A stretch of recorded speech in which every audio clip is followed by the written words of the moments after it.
या मागी जयंतीला बाप्पासाठी बिना कांदा लसूणची झटपट अशी थाळी आपण पाहूया। यासाठी मी डाळ शिजवून घेतलेले आहे। याला आपण अगोदर फोडणी देऊया। त्याकरिता मी 2 चमचे तेल कढईमध्ये घेतलेले आहे। तेल गरम झाले की आपण त्यामध्ये अर्धा चमचा मोहरी घालून घेऊया। मोहरी तडतडली की आपण यामध्ये 1 चमचा जिरे घालूया।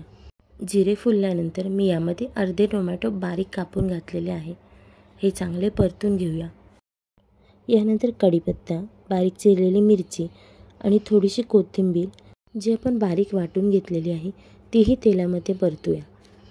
यानंतर यामध्ये अर्धा चमचा हळद घालून थोडेसे हिंग घालून आपण डाळ फोडणीला घालून घेऊया। आता यामध्ये सर्वात शेवटी चवीपुरते मीठ घालून आपली डाळ 5 ते 10 मिनिटं मस्त मंद गॅसवर उकळून घेऊया। यानंतर मी मेथीची भाजी करून घेणार आहे। मेथीच्या भाजीसाठी 2 चमचे तेल, 1 चमचा जिरे, 1 मिरची टाकून त्यामध्ये धुवून घेतलेली मेथी टाकून घेऊया। मेथी थोडीशी हलवून झाल्यावर यामध्ये मी चवीपुरते मीठ घालून घेणार आहे व भिजवलेली मुगाची डाळ यात घातलेली आहे। आता यामध्ये मी 1 चमचा लाल मिरची पावडर आणि थोडीशी हळद घालून हे व्यवस्थित शिजवून घेणार आहे। भाजी थोडीशी कोरडी झाल्यावर यामध्ये मी 2 ते 3 चमचे शेंगदाण्याचे कूट घालून घेतलेले आहे। भाजी आपल्याला 5-1 मिनिट तरी व्यवस्थित परतून घ्यायची आहे। यानंतर मी मटकीची भाजी बनवून घेणार आहे। यासाठी 2 चमचे तेलामध्ये अर्धा चमचा जिरे आणि अर्धा टोमॅटो बारीक कापून टाकलेला आहे।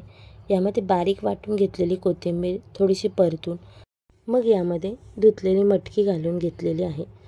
आता यामध्ये मी 1 चमचा घरगुती मसाला, 1 चमचा लाल मिरची पावडर, 1 चमचा धने पावडर, 1 चमचा किचन किंग मसाला, हळद आणि चवीपुरते मीठ घालून ही मटकी आपण झाकून ठेवून त्यामध्ये थोडेसे पाणी घालून वाफवायला ठेवूया।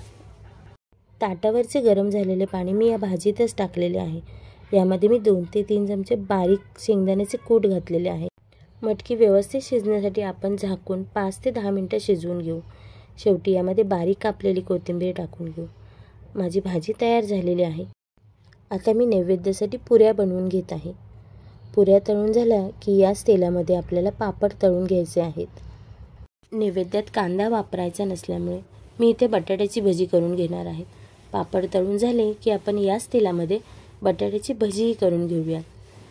भजी छान लो टू मीडियम गॅसवर व्यवस्थित फ्राय करून घ्यायची आहेत। या प्रकारे आपला सगळा स्वयंपाक तयार झालेला आहे। मग आपण नैवेद्याचे ताट बनवून घेऊया। ताटामध्ये आपण मटकीची भाजी, मेथीची भाजी, भात, वरण आणि गोडामध्ये आपण गुलाबजाम ठेवणार आहोत।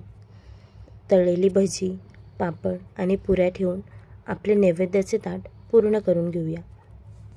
या गणेश जयंतीला तुम्हीही ही नैवेद्याची थाळी नक्की करून पहा आणि हो, रोहिणी स्पेशल रेसिपीला नक्की सबस्क्राईब करा। थँक्यू।